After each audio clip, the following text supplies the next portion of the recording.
The alarm did not wake me. I was already awake. I had been sitting at my desk in the United Nations Liaison Office on the 43rd floor of the Geneva building for 6 hours straight, watching the deep space relay feeds with the particular kind of dread that comes not from knowing something terrible is happening, but from knowing something terrible is about to. The feeds had been quiet for 3 days, too quiet. Every analyst in every government on Earth had flagged it. When the Vorathi Dominion goes silent, you do not relax. You hold your breath. At 04:17 Central European Time on a Tuesday morning, every screen on Earth went dark at the same time. Not off. Dark. The difference matters. A screen that turns off becomes a black mirror. A screen that goes dark becomes a void, like something on the other side is absorbing the light. I felt it before I saw it. The glow of my monitors simply stopped. The screens of every device in the office followed. Phones, tablets, the large display wall that stretched across the northern side of the room. All of them at once. The only light left came from the city outside the window, and even that felt dimmer somehow, as though Geneva itself was holding its breath. Then the screens came back. All of them. Every screen on Earth, I would later learn. Every television, every phone, every digital billboard, every hospital monitor, every cockpit display, every screen in every classroom, kitchen, and server room on the planet showed the same thing at the same time. A single symbol. It looked like nothing I had ever seen before in 12 years of working in alien communication liaison. It was not a letter. It was not a number. It was a shape that existed in 4 geometric layers simultaneously, each one rotating inside the other, and looking at it for more than a few seconds made the back of my eyes ache. I later learned it was the Vorathi Dominion's declaration glyph, the mark they place at the beginning of every formal war announcement they have ever sent.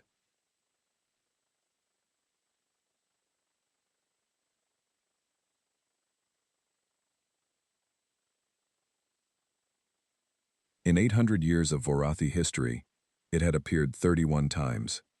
Each time, a civilization had ended. It sat on every screen for exactly 11 seconds. Then it faded, and the broadcast began. The figure that appeared was enormous, even through a screen. The Vorathi High Consul was one of the senior leaders of the Dominion, a species so old that their written language predated human fire. He stood. If standing is even the right word for a creature with 6 limbs, 2 of which function as both arms and legs, at the center of what appeared to be a vast ceremonial chamber.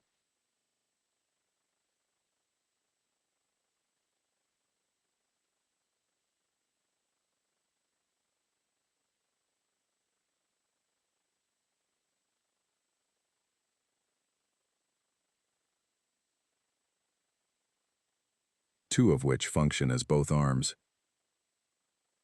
Hanging in the air around him were what I recognized as Dominion war banners, each one representing a conquered civilization.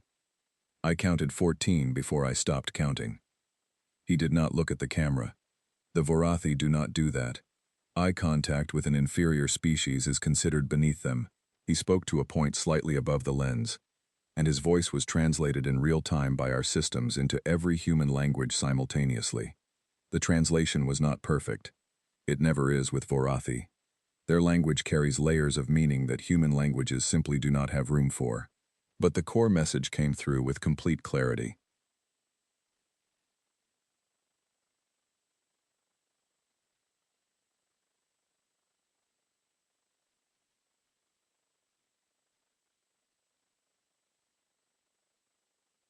He said that the Vorathi Dominion had observed humanity for 63 of our years.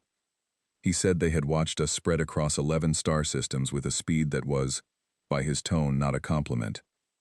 He said they had evaluated us the way you evaluate an insect colony building a nest in your home. Not with fear, with mild inconvenience. He said the Dominion required our colonial territories in the Outer Ring, our faster-than-light relay network, and our complete submission to Dominion administration within 72 galactic hours. He made it clear that these were not terms to be negotiated. They were instructions to be followed. Failure to comply would result in what he called a corrective action, which our translation systems rendered with a small note, explaining that the original Vorathi word had no gentle equivalent. It meant erasure. Not defeat, not occupation. Erasure. He gave a figure. 140 star systems currently under Dominion control. A fleet that our best military intelligence estimated at somewhere between 6,000 and 9,000 warships. 3 prior civilizations that had refused the Dominion's terms. All 3 were now archaeological sites. The broadcast lasted 4 minutes and 20 seconds. Then every screen on Earth went dark again, and then came back to their normal state, as though nothing had happened.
The building around me erupted. I could hear it through the walls and floor. Voices rising, phones ringing, boots on stairs, the low rumble of emergency generators kicking in as a precaution. Someone down the hall was shouting numbers into a phone. Someone else was crying quietly near the coffee machine. I heard one of the senior military advisors, a compact man named Colonel Owen Parr, say in a very controlled voice that we needed to get the General Assembly on a secure line immediately.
Everyone in this building had a protocol for something like this, even though none of us had honestly believed we would ever use it. Instead, I sat and I thought about the broadcast. Not the threat, the broadcast itself. The way it was structured. The way the console had paused at specific points. The way certain words had carried an unusual weight even through the translation filter. Something about it felt like more than a declaration. It felt like a test with a right answer that nobody in this building knew existed. My terminal pinged. One message. Encrypted to my personal diplomatic clearance, which meant it had come from inside the UN system. The sender ID was a clearance code I recognized from the Xenolinguistics Division, a department most people in this building treated as something between an academic curiosity and a bureaucratic obligation.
Do not respond yet.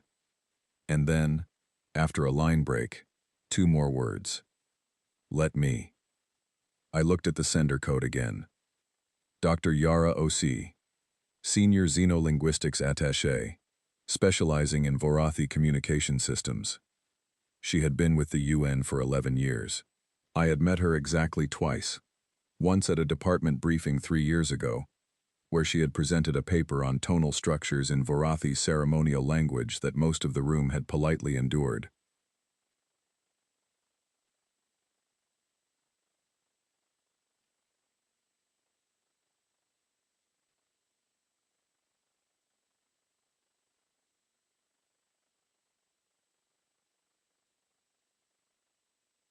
Once in the elevator, where she had been carrying a stack of what appeared to be handwritten notebooks, and had nodded at me without speaking.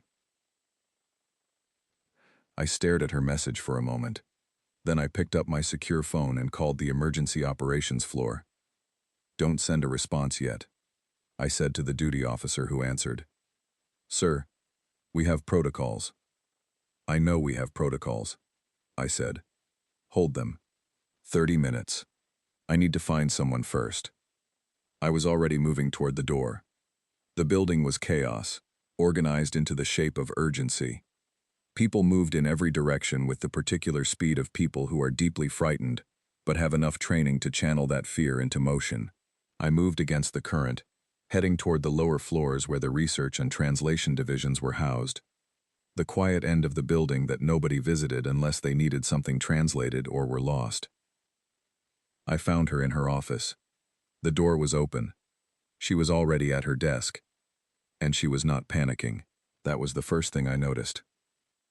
In a building full of people running and shouting and making calls with shaking hands, Yara Ose was sitting at her desk with 3 notebooks open in front of her, a cup of tea going cold beside her keyboard, and an expression on her face that I can only describe as focused. Not calm exactly. Focused. The way a surgeon looks in the middle of an operation. Present. Precise. Somewhere else entirely. She was in her late 40s. She wore her hair natural and close-cropped, and her reading glasses were pushed up on her forehead, which I noticed she did whenever she was thinking hard. She had the kind of face that does not perform its emotions for other people's benefit. Whatever she was feeling, she kept it close. She looked up when I came in. You got my message, she said. What do you know? I asked. She looked at me for a moment. Then she said, sit down, please. This is going to take a few minutes, and what I need to say will sound strange, but I need you to listen to all of it before you tell me I'm wrong. I sat down. She told me everything. She had spent 11 years studying Vorathi language, not just the modern trade dialect that our systems used for basic communication, the full architecture of it, the ceremonial registers, the legal forms, the historical layers that most Vorathi scholars considered dead language, the way a human scholar might study Latin, not because anyone speaks it, but because understanding it unlocks everything that came after. She had spent 11 years doing this in a quiet office on a lower floor, while everyone else focused on things that seemed more immediately useful, like fleet positions and colony defense grids. She had watched the broadcast 3 times already.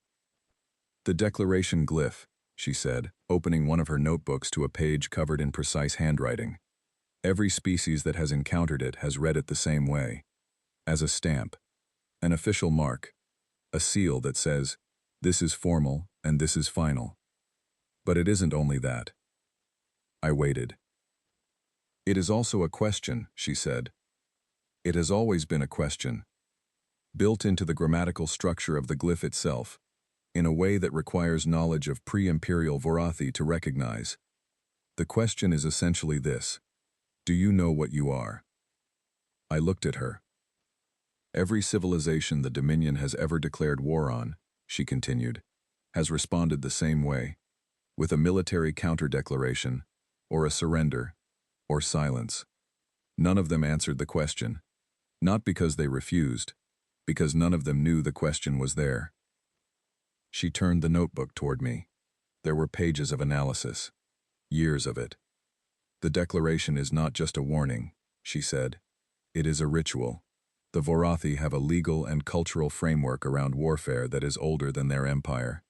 Under that framework, a civilization that recognizes the challenge embedded in the declaration and responds correctly is granted a different legal status. Not an equal, not an ally, but something that exists outside the category of prey. And you know how to respond correctly, I said.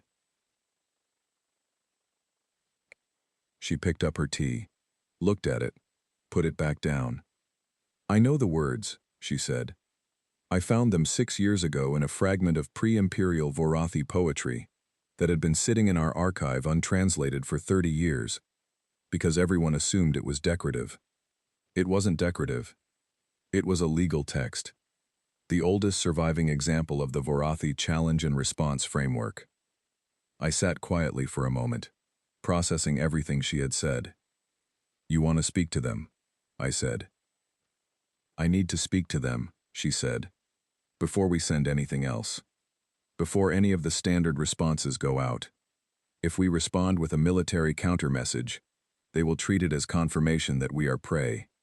If we send a surrender, we are gone. But if someone speaks to them in their own ceremonial register, correctly, using the response form built into their own oldest legal tradition, they will have to pause, I said slowly. They will have to pause, she agreed. Under their own law. I stood up. Come with me, I said. We have about 25 minutes before someone else makes a decision we cannot take back. She was already closing her notebooks. The emergency session of the UN Security Council was being held 4 floors above us, in a room that had been designed for exactly this kind of crisis, and had never been used for it until now. The air inside felt pressurized, like the room itself was aware of the stakes. Around the table sat representatives of every major government on Earth, military advisors, intelligence chiefs, and a handful of people I recognized as the most senior xenodiplomacy officials in the entire human system. On screens around the room, the faces of world leaders appeared via secure link, some of them in pajamas, some in uniform, all of them with the same expression, which was the particular look of someone staring at a problem bigger than any solution they currently possess. Colonel Parr was already presenting casualty projections. I will not repeat the numbers. They were the kind of numbers that make the room go quiet in a specific way. A silence that is not peaceful but heavy, like something pressing down on the air. I walked in with Yara beside me, and spoke before anyone could ask me to leave. Before any response is sent, I said, you need to hear from Dr. Osei. The room turned toward us.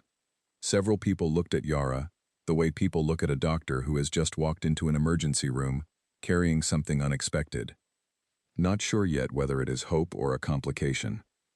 General Arthur Klein, the senior military commander at the table, looked at me with an expression that was not unkind but was extremely tired.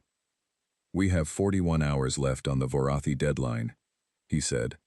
Our current best option is...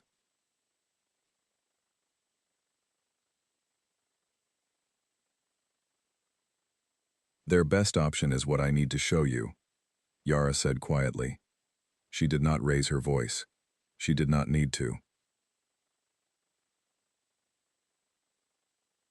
There is a kind of quiet that commands a room not through volume but through certainty, and Yara had that quality. The room shifted. Chairs turned. She had perhaps 90 seconds before someone reasserted control. She used them precisely. She explained the hidden question in the declaration glyph. She explained the challenge and response framework. She explained what a correct response would mean under Vorathi ceremonial law. She did not explain it the way someone pitching a theory explains it. She explained it the way someone who has spent 11 years being absolutely certain of something explains it when they finally have a room full of people who need to hear it. The room did not erupt in agreement. Rooms like that one never do. What happened was a rapid, layered argument that moved through skepticism, demand for evidence, counter-argument, and the particular kind of silence that follows when someone presents evidence that cannot be dismissed. Ambassador Lena Bright of the European diplomatic delegation Asked how confident Yara was in her translation. Yara said she was completely confident. Defense Secretary Harold Owens asked what happened if she was wrong. Yara said that if she was wrong, the result would be no different from the result of every other option currently on the table.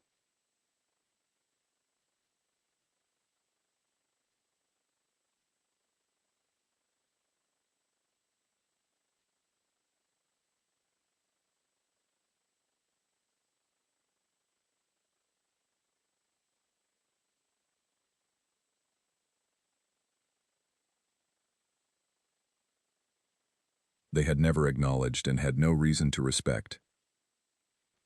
General Klein said that the military option was still viable. Yara said, very politely, that she understood why he believed that, and that she respected his expertise in the domain where it applied, and that this was not that domain. He looked at her for a long moment. Then he said, "What exactly would you say to them?"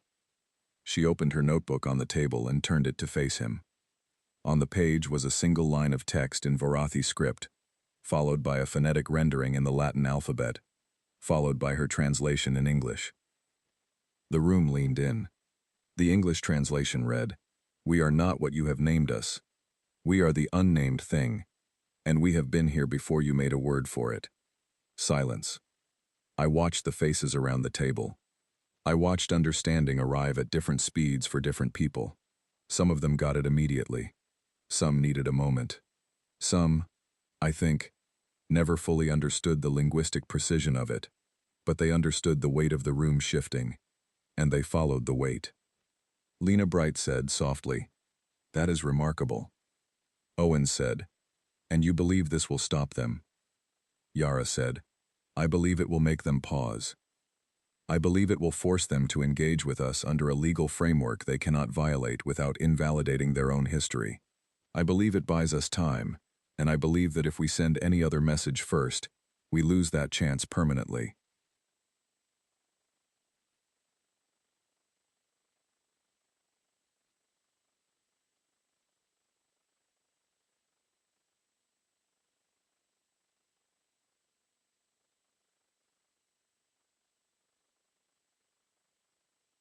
But it passed. Authorization was granted. Yara was given the transmission chamber, and a window of 30 minutes to compose the broadcast.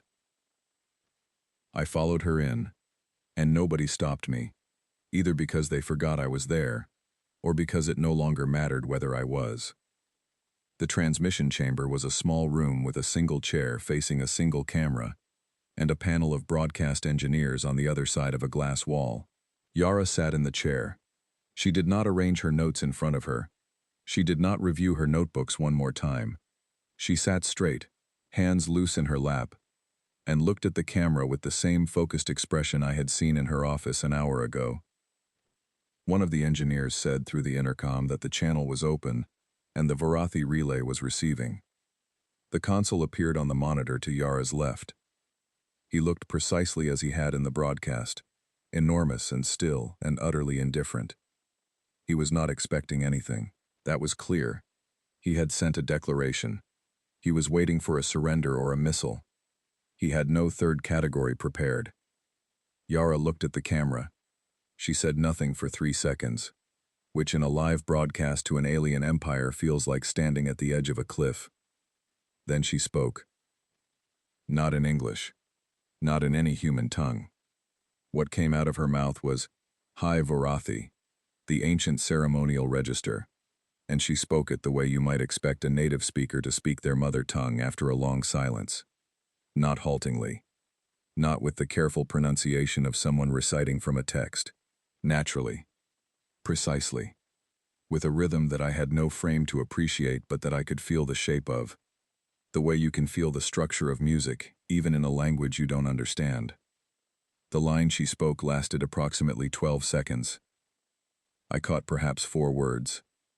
One of them was the Vorathi term for unnamed. One of them was older than the rest. A word that Yara had told me came from the pre-imperial fragment. A word that modern Vorathi no longer used in daily speech but that existed in their ceremonial law like a stone at the bottom of a river, old and immovable. The console went still. He had been still before, in the way that powerful creatures are still, when they are not bothering to move. This was different. This was the stillness of something that has encountered a fact it was not prepared for. His secondary limbs, which had been moving in a slow, unconscious rhythm throughout our entire broadcast, stopped. 3 seconds passed. I counted them. 5 seconds.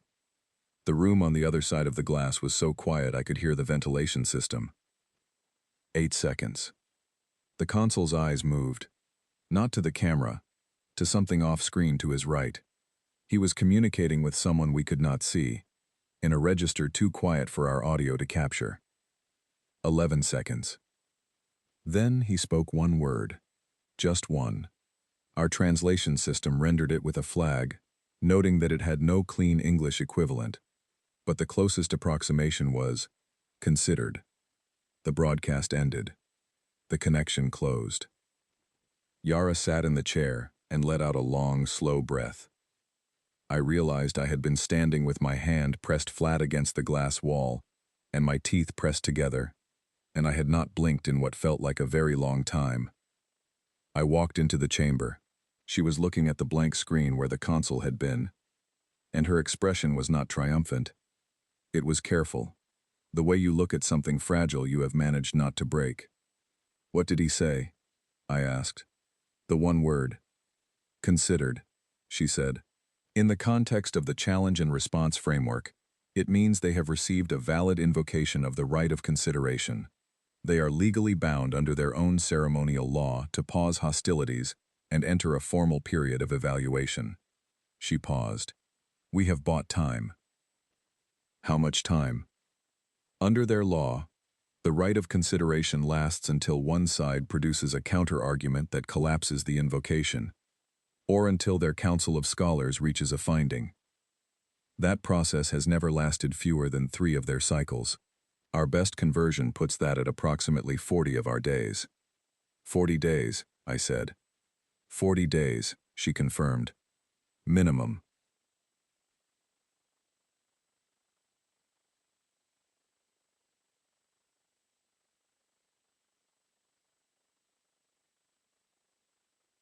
I sat down on the floor against the wall, which was not something I had done in a professional setting since I was approximately 11 years old.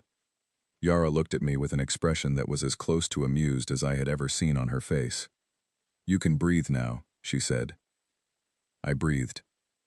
But 40 days was not safety. 40 days was a pause in a sentence that had not finished being spoken.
Fleets were still moving.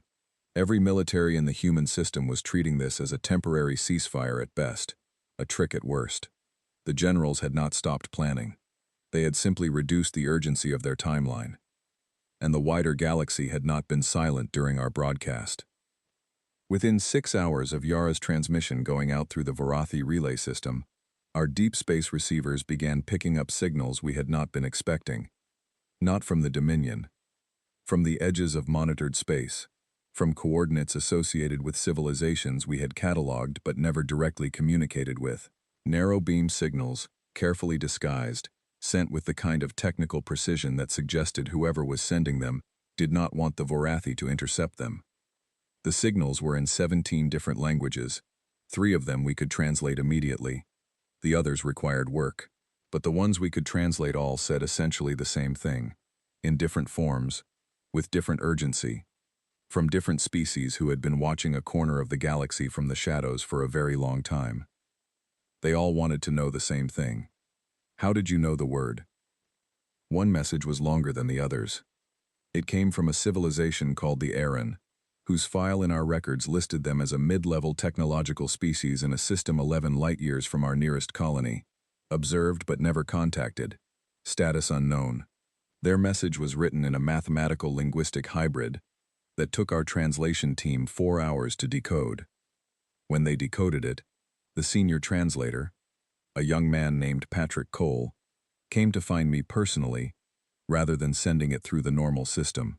He looked like someone who had just read something he wanted to make sure he understood before he said it out loud. The Aran message said, "We have been trying to find that word for 900 years. We found 3 fragments of the text you quoted from. We could not complete the 4th line. You completed the 4th line. Please tell us how." I read that message 3 times. Then I went back to Yara's office. She was there. Notebooks open, tea cold again. She looked up when I came in. I handed her the printed message. She read it. She read it again.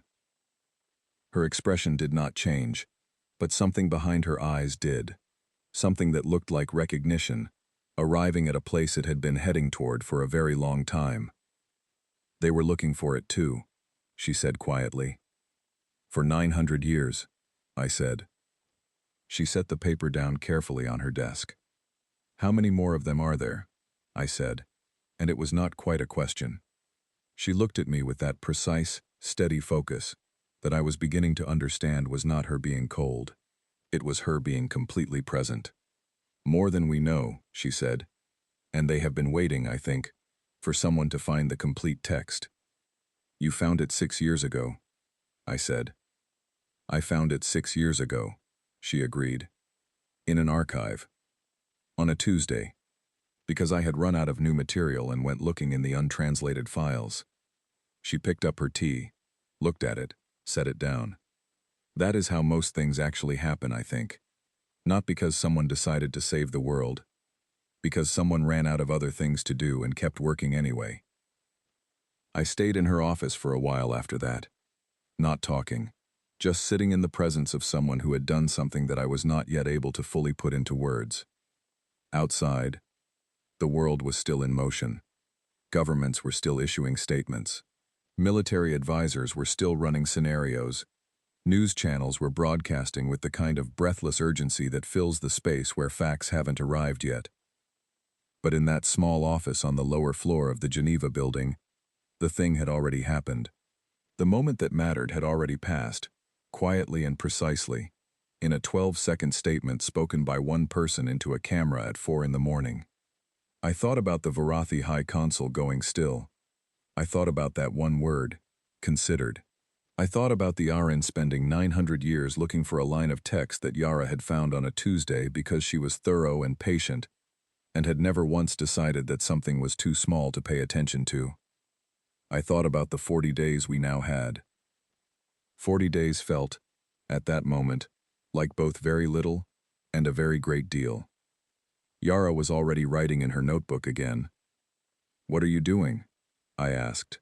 "Starting the reply to the Aran," she said, without looking up. "They asked how we found the 4th line. I think they deserve an answer." She paused her pen for one moment. "And I think we are going to need them." She was right. We were going to need them. We were going to need everyone who had been watching from the edges of the galaxy and waiting for something to change. Something had changed. One person had walked into a room and said 11 words in a language most humans did not know existed, and 40 days of silence had opened up in front of us like a door. I did not know yet what was on the other side of that door. But for the first time since the screens had gone dark at 04:17 on a Tuesday morning, I felt something I recognized as the beginning of a direction. Not safety, not victory, a direction. The sense that the path forward existed, even if we had not yet walked it.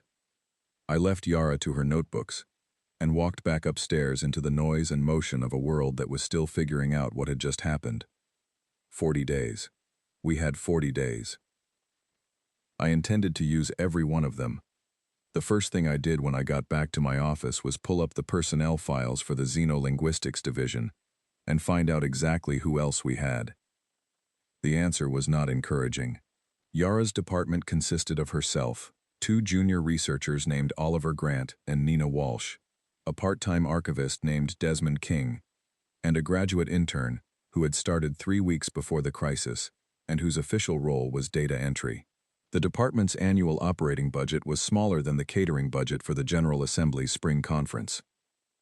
Their office was on a floor that nobody visited unless they were delivering mail or genuinely lost. This was the team that had just stopped a war. I sat with that fact for a moment. Then I requested an emergency meeting with the Secretary General's office and went to make coffee, because what I was about to ask for was going to require a great deal of patience and several very uncomfortable conversations with people who believed that hard power was the only language the universe understood. They were wrong. Yara had just proven that.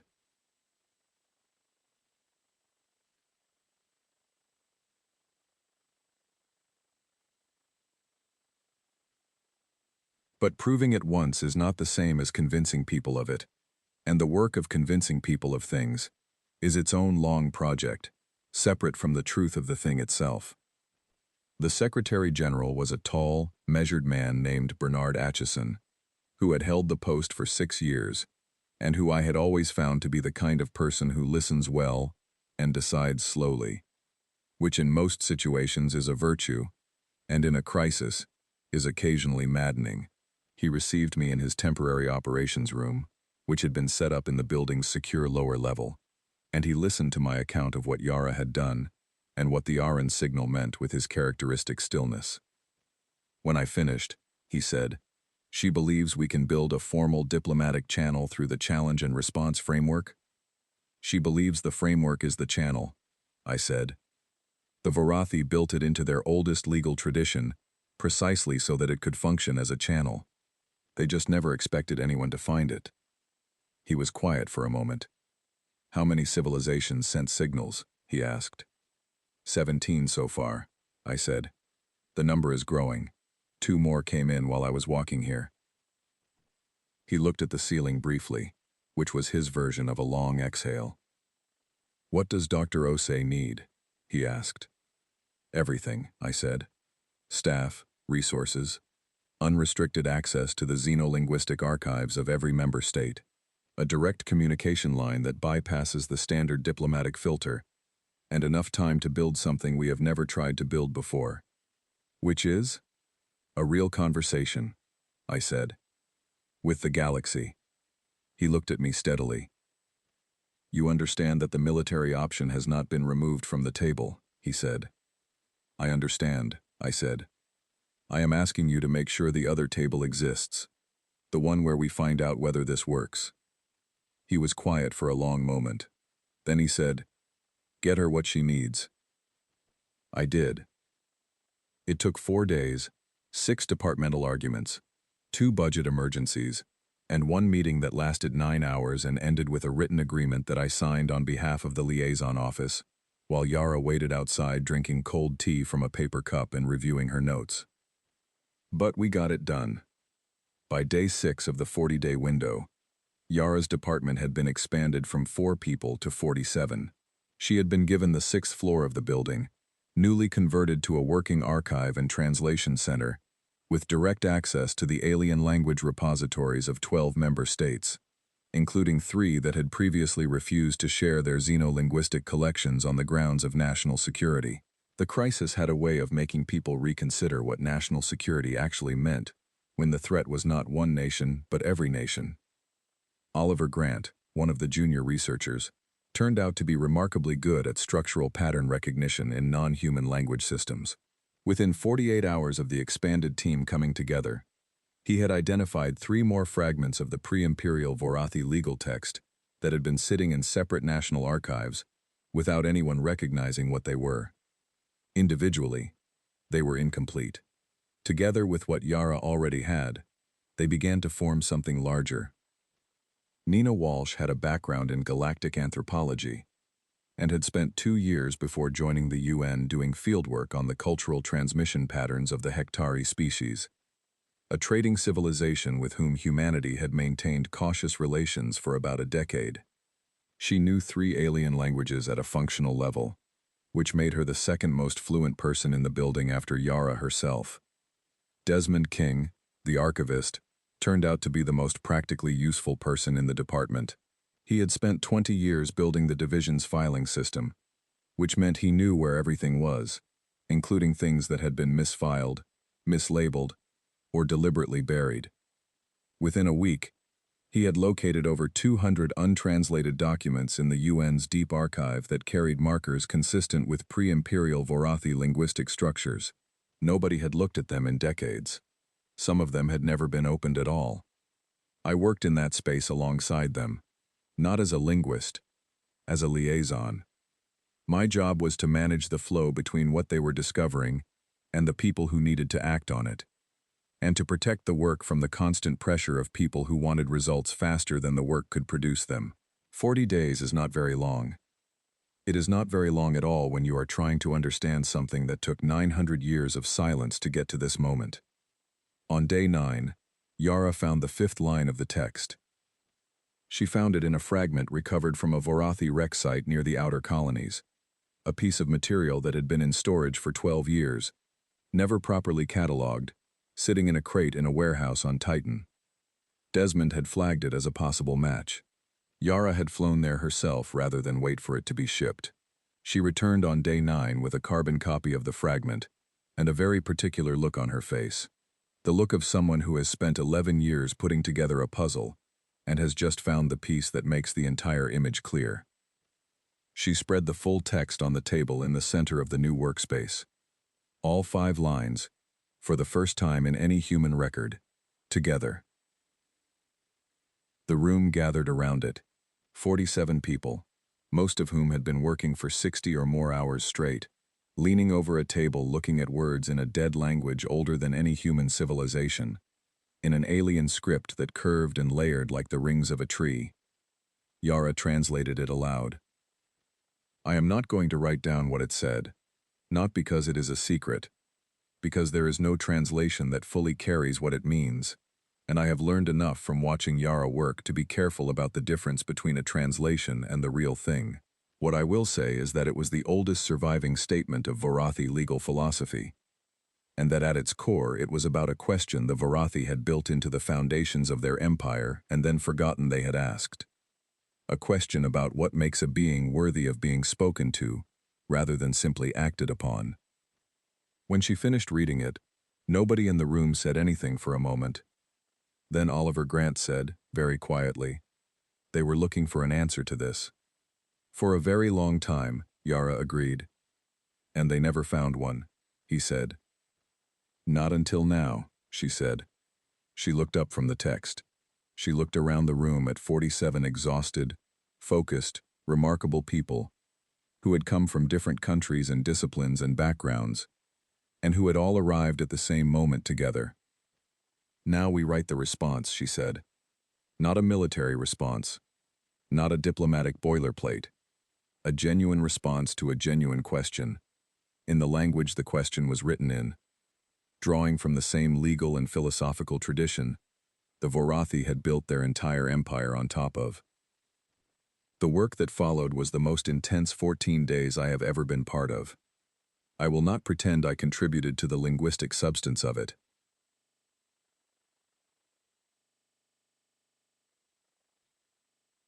I kept coffee flowing and arguments from derailing, and external pressures from interrupting, and the bureaucratic machinery of the building from crushing the work under procedure. That was my part. The real work was Yara's and the team's. They wrote it in stages, draft after draft, in Vorathi first and English second, because Yara insisted that the meaning had to exist in Vorathi before it existed in translation. You cannot translate something that doesn't fully exist, she said. You can only carry the shape of it from one container to another, and if the shape is wrong in the original, the translation will be wrong too. On day 23, they had a version they believed in. On day 24, I presented it to the Security Council. On day 25, after a 9-hour session that included 2 walkouts, 1 threatened veto, and a presentation by General Klein that was actually more sympathetic to the diplomatic approach than I had expected, the Council approved it. On day 26, we sent it. The response was longer than Yara's first transmission. It was precise and formal, and followed the grammatical structure of the pre-imperial Vorathi legal tradition so closely that Nina Walsh, who had spent 2 weeks learning to read the script, said afterward that reading it felt like watching someone speak a language they had been born to, even though she knew that every word had been built carefully, by hand, over 14 days. The Vorathi took 11 days to respond, 11 days of silence, which was nothing like the silence before the declaration. That silence had been the silence of something approaching. This silence had a different quality. It was the silence of something reading, considering.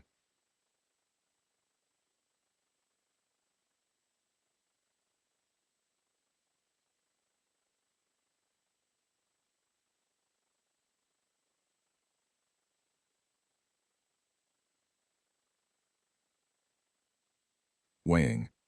On day 37, 2 days before the right of consideration would have expired, a narrow beam transmission addressed directly to our Xenolinguistics Center. Addressed, specifically, to Yara. It was written in High Vorathi, in the same ceremonial register she had used. She translated it aloud for the team and for the Security Council representatives who had gathered in the workspace when the signal arrived. I will describe it rather than quote it.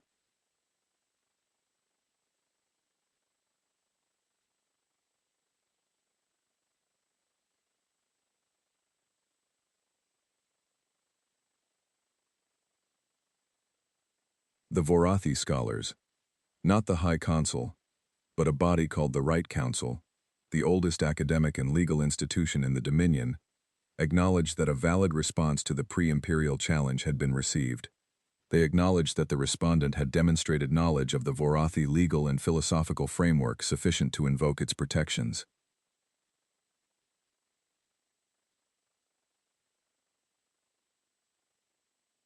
They stated that under the terms of the oldest law of the Dominion, which no Vorathi emperor or council had ever had the authority to revoke, humanity was granted the status the text described. Not an equal, not an ally, not a protected species. Something the text called, in Yara's translation, a speaker at the old table. It meant we had a voice in the Vorathi formal framework. It meant that any action taken against us would require, under their own law, a proceeding in which we had standing to speak. It meant that the corrective action the High Council had promised was no longer a unilateral decision. It had to be argued for, and we had the right to argue against it. The war was not over. It was never quite that simple. But the erasure was off the table, and in a galaxy where 3 civilizations had been erased before anyone even understood what was happening, that was a thing of enormous, quiet significance. The room around me erupted. Not the panicked chaos of the first morning. Something else. Something I don't have a precise word for, which is fitting, I suppose, given everything that had just happened. Joy is too small. Relief is too passive. It was closer to the feeling of a very long-held breath finally, completely, releasing. I watched Yara read the message twice more. Then she set it down, picked up her cold tea, and drank the last of it. "What happens now?" I asked her. "Now," she said. I reply. She already had her notebook open. The Aaron sent another message that same day. This one not disguised, not narrow beam. Transmitted openly for the first time. They said they had been monitoring our exchange with the Vorathi. They said they wished to request formal communication. They said, and this part came through in a language our systems handled cleanly, that they believed humanity had just done something that changed what was possible in the galaxy, and they would like to talk about what that meant. 14 other civilizations sent messages within the week. Some of them were species we had records of. Some were species we had never cataloged. One of the signals came from a direction that did not correspond to any star system in our charts, which meant either our charts were wrong or someone had been watching from further away than we knew, and I was not yet sure which possibility was more interesting. Patrick Cole, the young translator who had brought me the errand message on that first night, had by this point been working with Yara's team for most of the 40 days and had proven to be one of the most gifted natural language analysts on the team. He came to me on the day the 14 messages arrived and said, very carefully, that he thought we were going to need a much bigger building. He was not wrong. What we built over the following months was not a department. It was something new. A center for what Yara began calling, in her precise and understated way, actual galactic diplomacy. The kind that does not begin with fleet positions and threat assessments. The kind that begins with the recognition that every civilization in the galaxy is trying to answer the same questions about meaning and law and what we owe each other across the vast distances between stars. And that those questions have answers, and that the answers can be found, if you are patient enough and thorough enough, and willing to spend 11 years in a quiet office on a lower floor when everyone else is focused on other things. Yara ran it. Of course she did. I stayed on as liaison, which meant I spent most of my time in meetings defending the existence and budget of the center to people who had not yet fully grasped that it had saved the world.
There will always be people who look at what diplomacy achieves and cannot quite believe it is real, because it does not look like the things they were taught to value.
The things that matter most are often the hardest to show, but the galaxy knew. The Vorathi Right Council sent a delegation in the third month. Not warriors, scholars. 3 of them, traveling on a vessel that was smaller and quieter than anything we had expected from a Dominion ship. They arrived at our outer relay station and requested transit to Earth, following the protocols they had sent ahead in a careful, formal document, written in High Vorathi and accompanied by a translation they had prepared themselves, which Yara described as technically accurate but slightly stiff, and which she said with the particular warmth of a person who respects the effort. The delegation was led by a scholar whose name I could not pronounce, and who did not offer a simplified version, which Yara told me was itself a form of respect. If you cannot say it correctly, they prefer you to acknowledge that rather than approximate it.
The scholar seemed to find this adequate.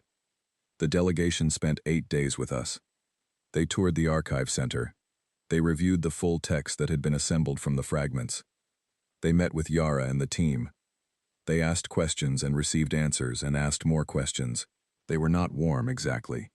Warmth is not a Vorathi quality, or at least not one they express in ways that translate to human comfort. But they were engaged. Genuinely, deeply engaged. In the way that academics are engaged when they encounter something they had not expected to find. On the last day of their visit, there was a small gathering in the main hall of the center.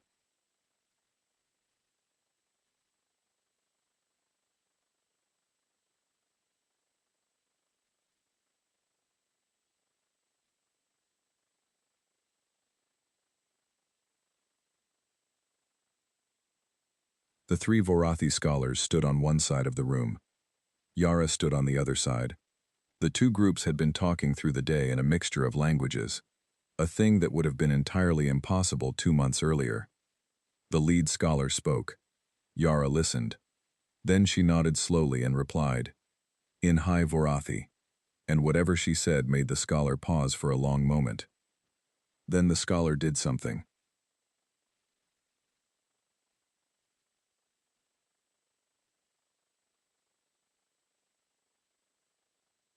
The smallest bow, barely perceptible, a movement of the uppermost set of limbs that in Vorathi ceremonial tradition carries a specific and very particular meaning, one that Yara had explained to the team weeks earlier. It is a gesture of acknowledgement directed towards someone who has demonstrated mastery of a tradition the giver values.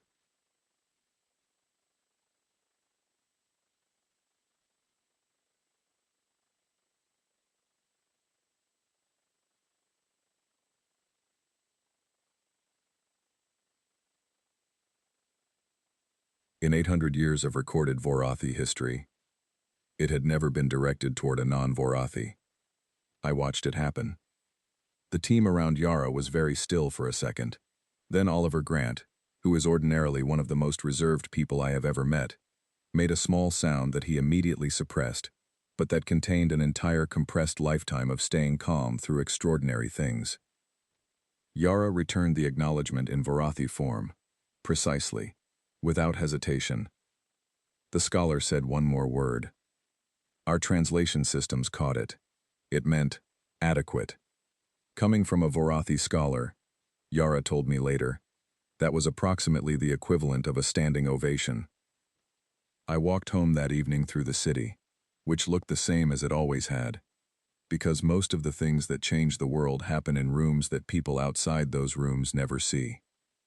The streets of Geneva were full of ordinary life, people eating, children walking, the sounds of a city that had come close to a very different kind of story, and had, through a combination of patience and precision, and one person's 11 years of meticulous work, arrived here instead. Ordinary, intact, still becoming whatever it was becoming. I had been doing this work for 12 years.